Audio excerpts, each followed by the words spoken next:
Welcome to the Disciple Making Leader Podcast, your resource for exploring the world of disciple making and leadership within the church.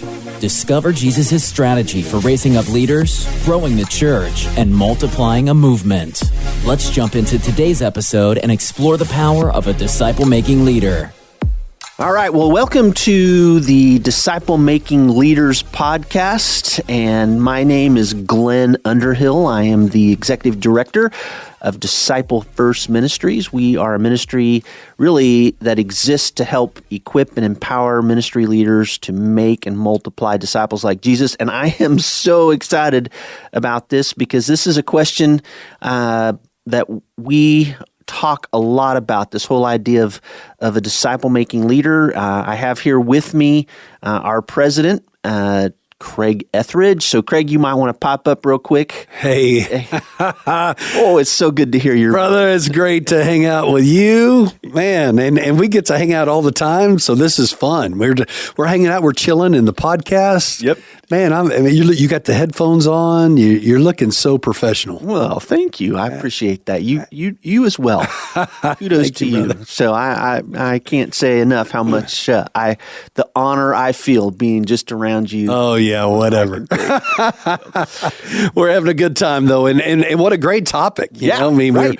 This is stuff we eat, sleep, and breathe all the time. We talk about it all the time. Sure do. And this whole idea came from a lot of conversations that we've been having with pastors across the country as we've been training and we've been coaching and resourcing, is its idea of, hey, this is all great, but the fact is I still need more leaders. Right? And always. we are always saying, well, hey, you're right. But the problem is, it's not that you need more leaders, you need the right kinds of leaders. And so that really prompted you to start writing, and you wrote a book recently called The Disciple Making Leader. Yes. And so a lot of what we're going to be talking about comes from that content in the book, but I think really fleshing it out. And I know you're a practitioner in the church. I'm a practitioner in the church, and just really trying to help understand what we're doing. So in this first podcast, really, we want to talk about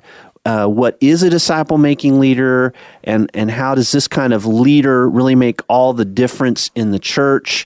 And so let's just dive in, man. Yeah, right? Let's do it. Yeah, let's go down the rabbit hole. Let's go right down and jump right into it. Absolutely. One of the things you talk a lot about is this idea that the church in North America has unfortunately bought into this idea of the superstar leader. Yeah. And I'd love to talk about that for just a minute because I think it's really important. So let's talk about this superstar leader and kind of the dark side to that. And what's the shift? What do we got to do? Because the truth is, everything does rise and fall on leadership in the local church as well as in lots of different places. But what do we do? Why? How did we get there? I mean, because we see it a lot. Yeah, we do. You know, our culture is fascinated with celebrity. Isn't that true in just about every area? Absolutely. Right? Yep. It's all about the celebrity, whether it's the entertainment industry, whether it's sports, whether it's politics, whatever. We're infatuated.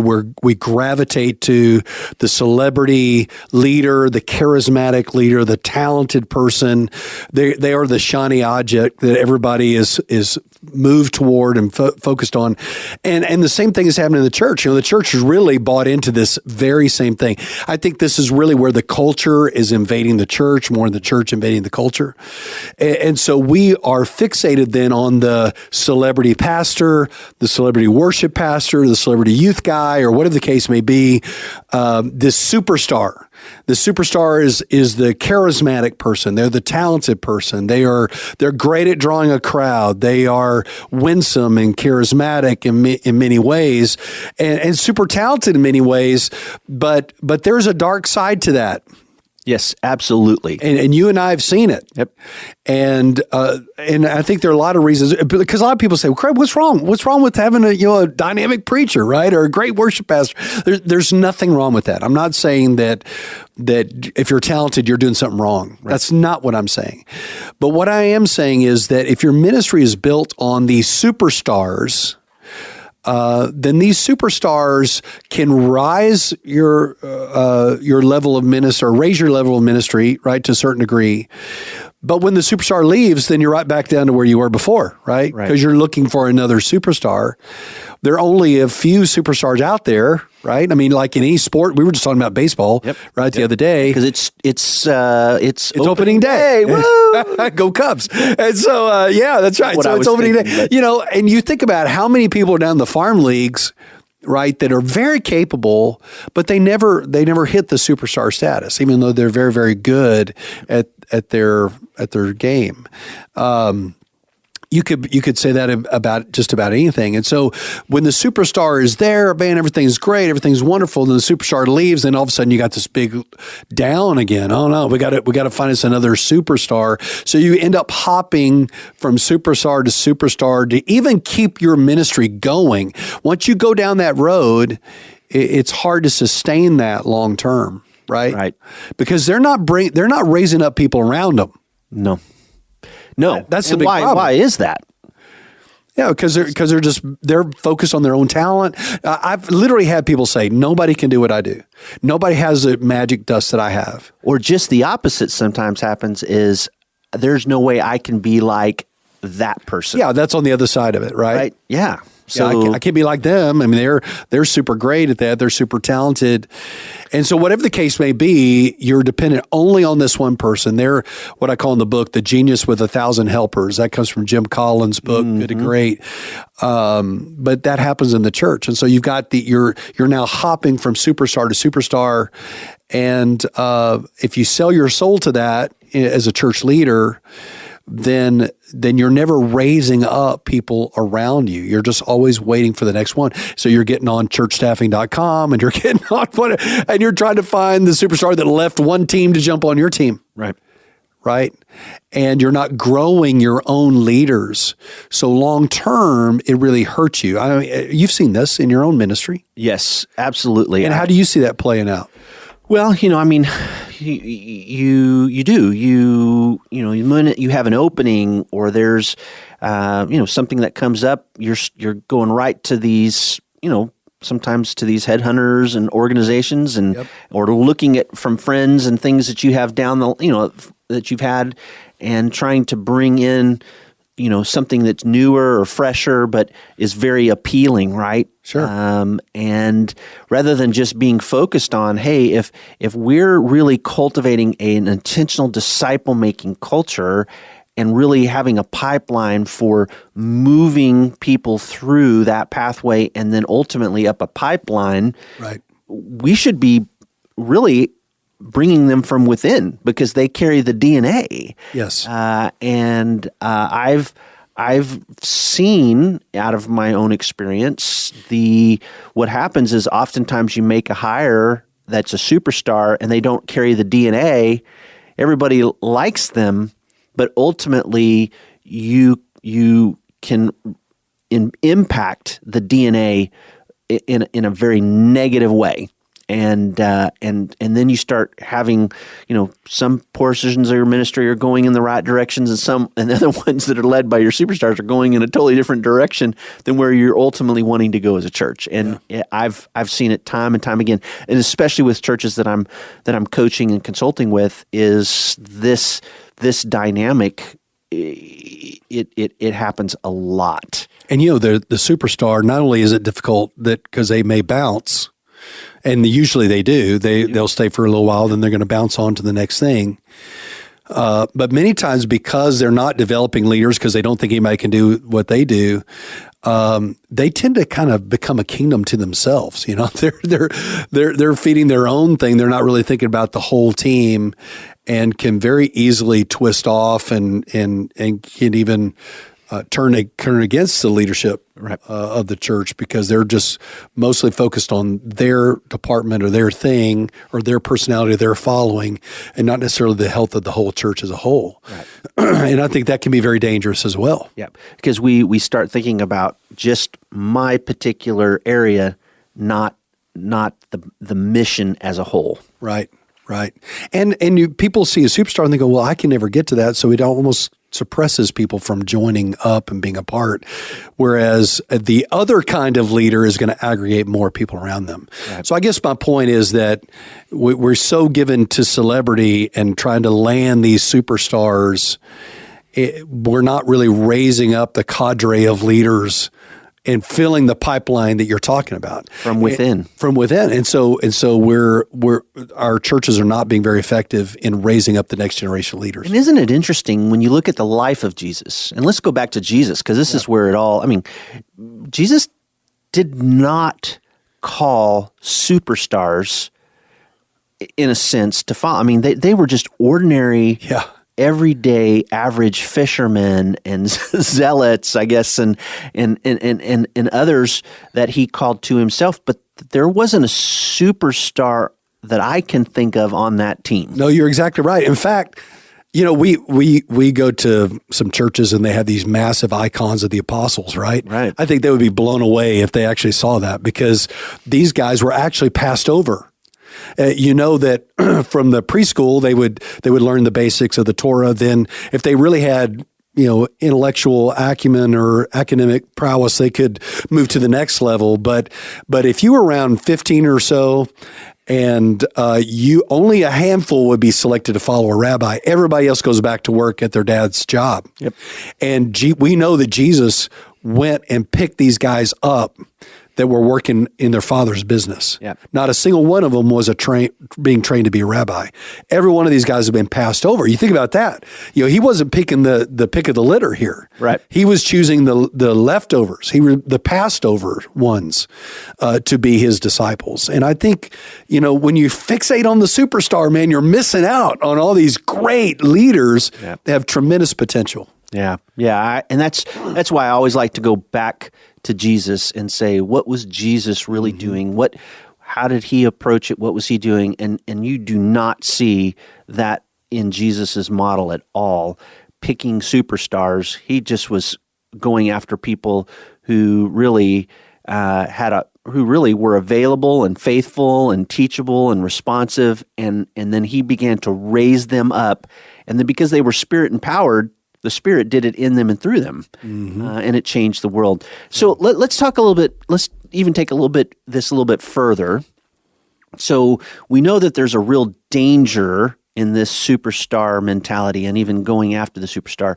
So if you were to define a disciple-making leader, what is a really good definition of a disciple-making leader? Yeah, that's very important. So here it is.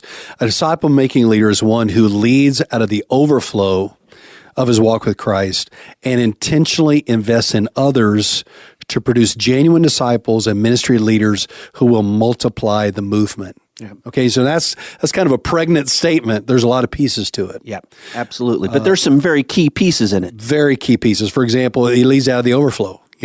This disciple-making leader is walking with God personally and leads out of the overflow of their own dynamic, growing walk with God. And you would think, Glenn, you'd think that's every pastor, right? Right. But you and I, or every minister, but it's not. It's not. And why do you think that? Why do you think that's the case? I think in some sense it's the tyranny of the urgent, right? I mean, I've got a lot of activity. I've got a lot of religious activity going on. I've got sermons to write. I got funerals to prepare, or weddings to do, or counseling appointments. Or I've got Wednesday night Bible studies. I've got all these different things going on. And even our lay people feel the same. And we have all these pressures pushing in, our family obligations. And so sometimes out of the reality of life, because it's not a pattern or a habit in our life, we neglect the very thing that we need the most. I was just thinking about Jesus, when he was those last few hours of his life, he comes back and he reminds these guys that he's getting ready to launch as the leaders of the movement to say, apart from me, you can do nothing. Wow, that word, so remain in me, right? Let me bring you back to the quintessential piece starts with remaining in me, abiding in me, whatever translation you might be using. But that's just, it's so key. And I know in my own life, I was always told to read the Bible. I was always told to pray. I was told to do a lot of things, and I tried, but I failed at it miserably. Yeah. And it wasn't until someone came along in my life and just then began to say, "Let me show you how to do that." And that really took my spiritual growth and development to a whole nother level, because then I began to learn how to develop habits, practices, and principles in my life that ultimately was a game changer for me. Yeah. In fact, I was just sitting in a ordination examination last night with this new candidate, guys going in ministry, and we talked a lot about the vital importance of being in God's Word, not for another Bible study, not for leadership training, not for a sermon, but just for yourself. Yep. To feed on the Word of God and to walk intimately and to know Jesus deeply, personally, and intimately.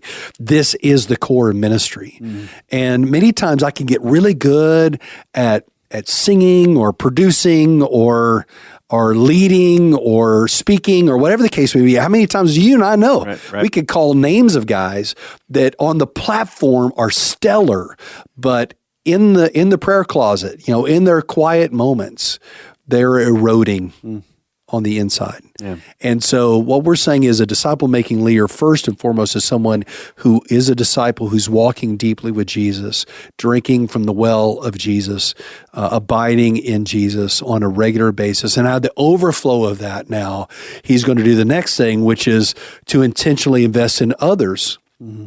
To produce disciples and leaders. So now this person is very focused on other people. All right, they're developing, they're investing. And when I say investing, I'm not just talking about volunteer appreciation.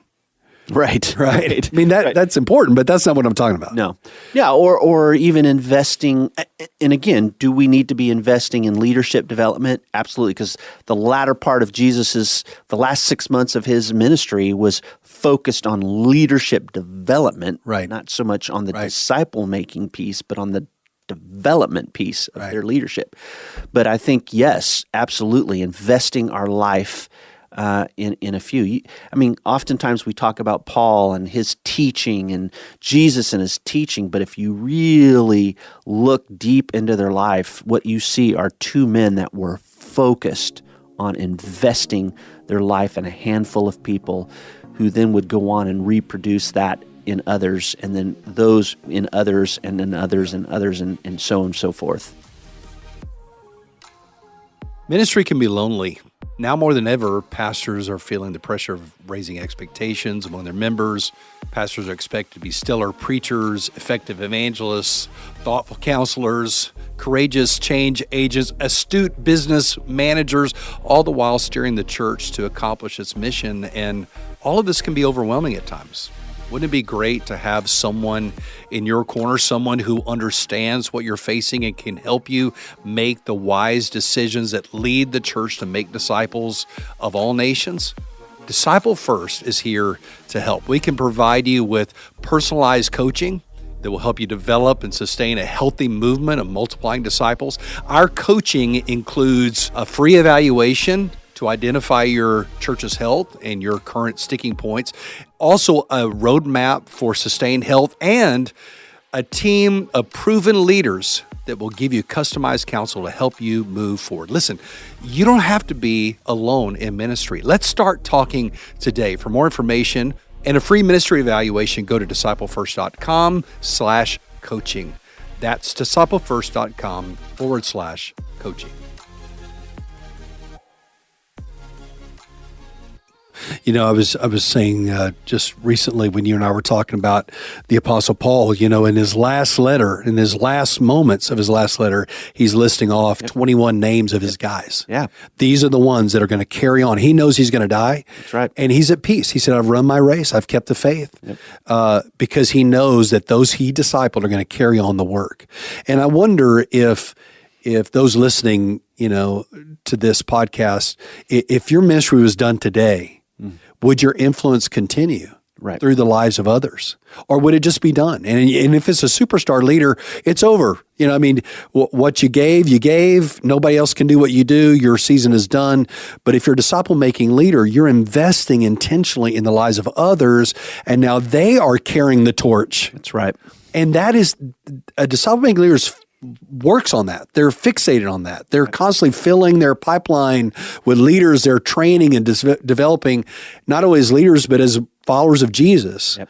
And they're aggregating these people around them that can multiply the work of the church. And that's really the last thing, is they intentionally invest in others who will multiply the movement. Yeah. A disciple-making leader is going to always have people around them that they're developing. And, you do a good job of this. You're always investing in others, and there are people on our staff that you took as lay people and developed them, and now they're multiplying.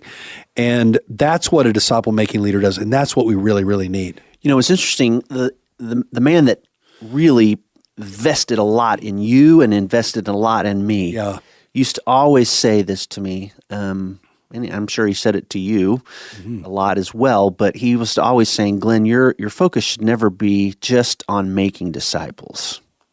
Yeah. I mean, Jerry used to say this all the time. Yeah. You should be vested in making disciple makers. Yeah. In fact, he said, if I could do 12 of those in my lifetime. Yeah. Then he said, I would be very successful. And you remember, we were thinking, gosh, you're shooting pretty low. You're way 12. Low. That's right. What's wrong with you?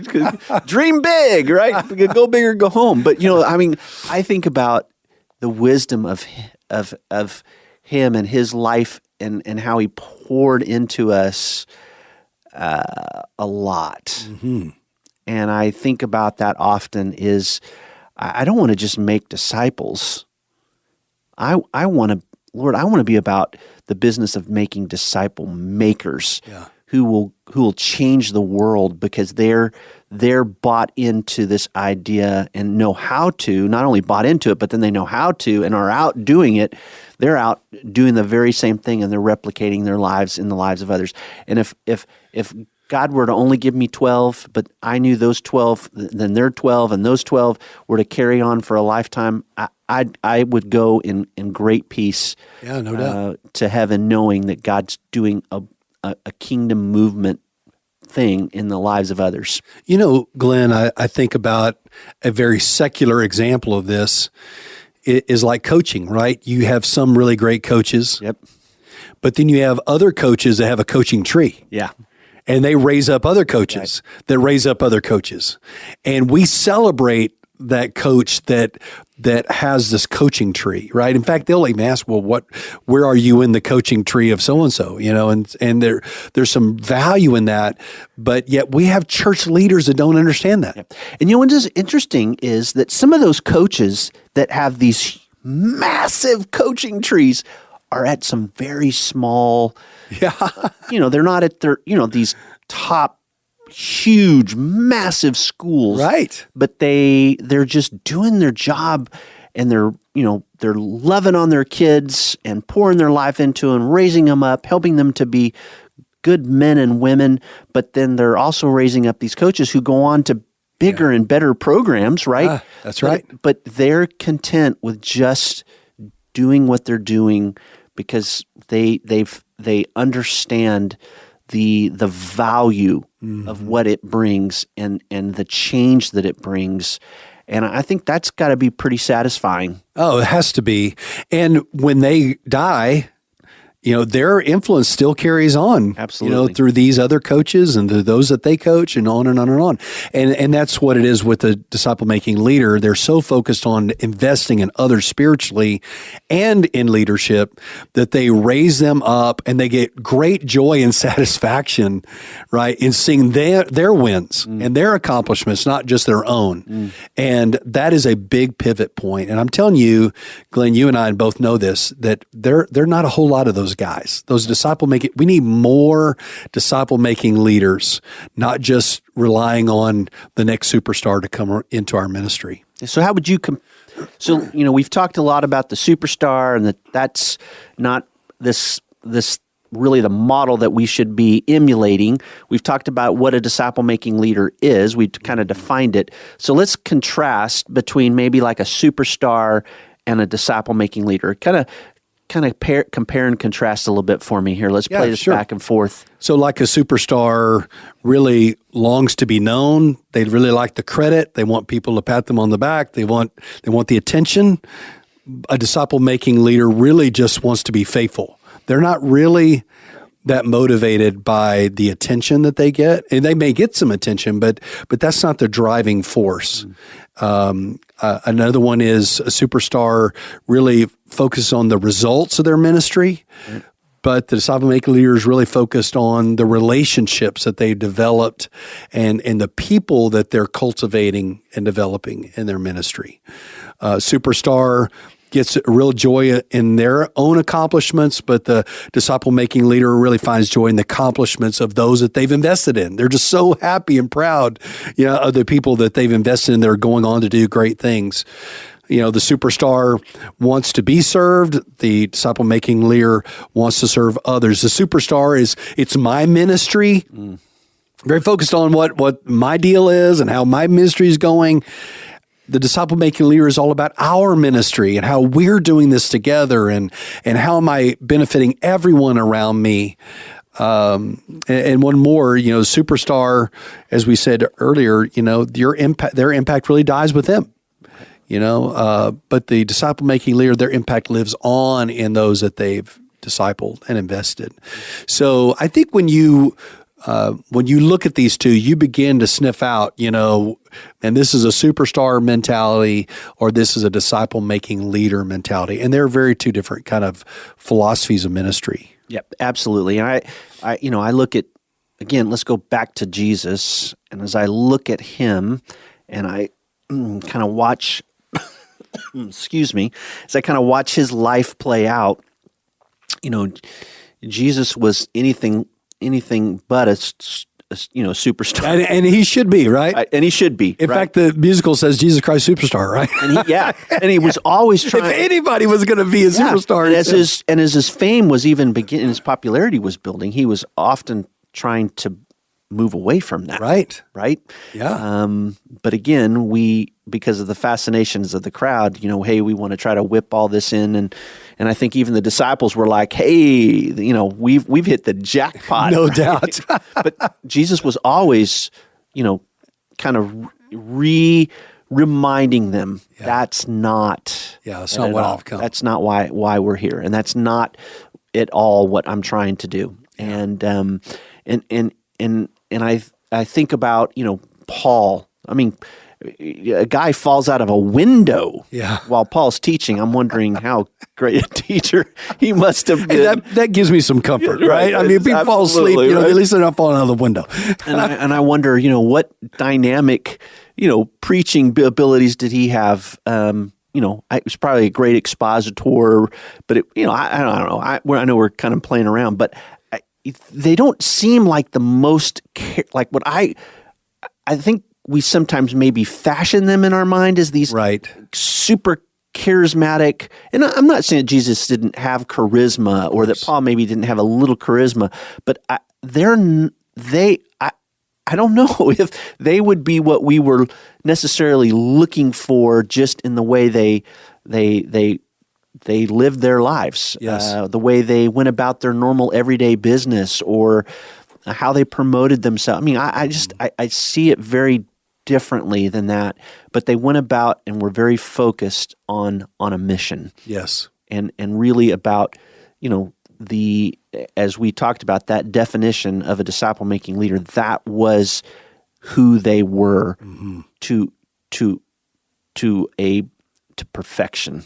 And even when, like you said, when the crowds were pursuing them, you see Jesus moving away from them. You see Jesus evading that, not trusting them. Here we are, we're recording this just before Palm Sunday, and I think about all the people celebrating Jesus when he's coming down the Mount of Olives, celebrating him, Hosanna, and yet he's not entrusting himself to them. He's not going, it's all about me. He's so focused on sacrifice. He's so focused on the men that he's discipled and invested in, even those last week. And then that last week, he spends an inordinate amount of time investing in his disciples, training them, preparing them. And he goes on to say in John 15:8, by this my Father is glorified, that you bear much fruit and prove to be my disciples. He was focused on the multiplication through his disciples. Yeah. And so to be pursuing the celebrity is not to follow Jesus. Right. Now you may gain some celebrity. People might think you're amazing or a great preacher, whatever. But the disciple making leader is not really buying into that. They're thankful. But they're not. That's not what's driving them. Their driving focus is walking with Jesus and then investing in others to multiply. And if that's on Jesus' mind, that should be on our mind. Yeah, I think of it in three words. They're focused on this idea of living as a disciple maker. Really leading out a disciple-making ministry, one that reflects what Jesus was doing, right? And then the idea of leveraging their influence in such a way to ignite movements of multiplication. Yes. Okay, so let me ask you one little last question here as we're kind of tying this all together. Why do you think disciple-making leaders are needed today? I mean, if you could, kind of pull it all together. We've been talking about it. We've been talking about superstar versus a disciple-making leader. We defined a disciple-making leader.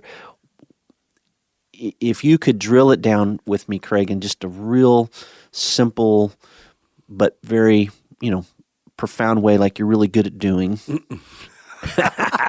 Whatever. Why do we need disciple-making leaders? Yeah, that's so important. That question is so important. And I'll give you three statements. One is our times demand it. Glenn, we're living in a very divisive culture, we're definitely in a post-Christendom culture in our country. The pandemic really exposed a lot of the lack of health in our churches. I remember I was in a think tank in Chicago, just before the pandemic, and they had us do this exercise of, what would it be like if the church lost their tax exempt status and government really cracked down on churches? How would we survive? And we were sent out to brainstorm what to do. And I have to be honest with you, I was like, this is so lame. This exercise is so lame because, this isn't really going to happen. Never happen. That's never going to happen, right? And then, of course, the pandemic hits, everything gets shut down, and it's a new day. And I remember back to what we put on that butcher paper when we were brainstorming what we would do.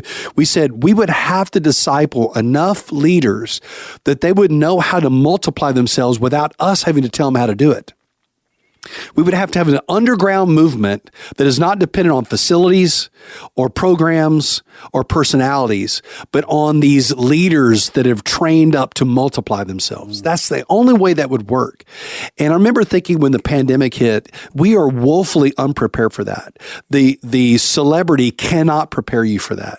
So moving forward, as our culture goes the way it's going, the only way we're going to be able to multiply leaders and be able to do what we need to do in advancing the kingdom is through multiplying disciple-making leaders. That's why we need our times really demand it. This is the future of ministry.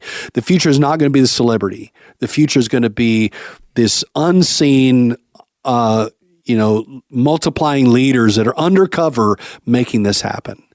I think another reason why is that the gospel really requires it, that for us to go to the nations, to make disciples among the nations requires multiple leaders and leaders that are able to multiply themselves. And we're not really creating that, in our churches. And then lastly, and this is probably very simple, Jesus commanded it. Right. Let's get back to the Great Commission. Let's go back to standing on Mount Arbel and giving that Great Commission to make disciples of all nations. To do that requires us to raise up leaders that can multiply disciple makers. And unless we focus on this, we will not get to it. And the gospel will be restricted because we were unfaithful to do that very thing Jesus commanded us to do. Makes me think about the illustration that you and I use very frequently at a lot of our trainings. You bring in an apple. Yeah, that's right. Right? And you have this apple, and it's crisp, and it's red, and it's got water dripping down. I mean, it looks so good, right? I mean, it's tasty. But then you ask a question. What's the question that you ask? Yeah, I always ask them, how many apples am I holding in my hand? And what's the typical response? Yeah, most of the time they go, one, duh, Right.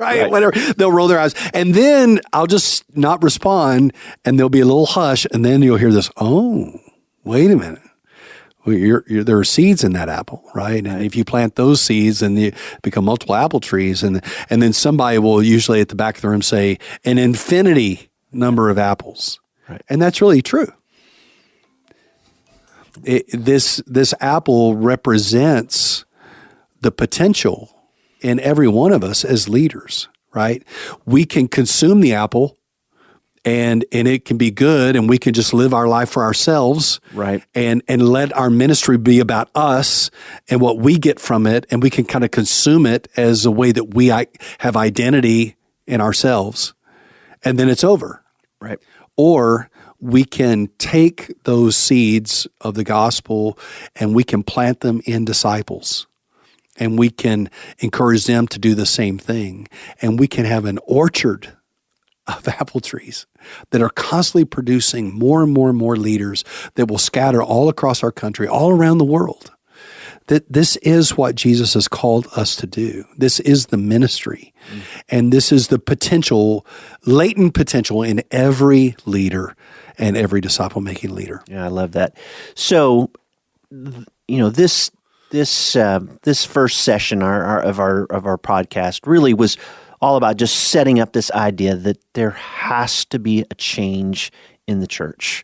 The church has unfortunately maybe focused on this idea or this common thought of, hey, we've got to raise up these really killer, charismatic, over-the-top, high-octane superstar leaders, and really isn't what we see as the model that Jesus was really going after.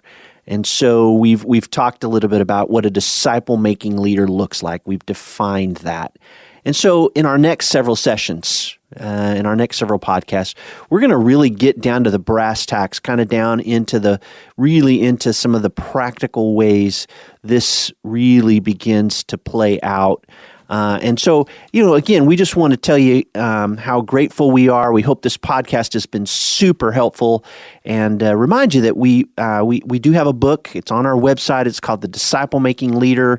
We encourage you to go on and to maybe purchase that book, because we think that it really is a helpful tool, a helpful resource that will help you begin to think about how do we really develop disciple making leaders in our church ministry setting. So, Craig, thank you for your time today. It was great being with you. Brother. Don't say anything about the Cubs. Go Rangers. Hey, man. So, it's going to be great. It's going to be a great season. And, hey, thank you, Glenn, for this. Man, what a joy to do this with you. Yeah. All right. Well, we'll talk soon, my friend.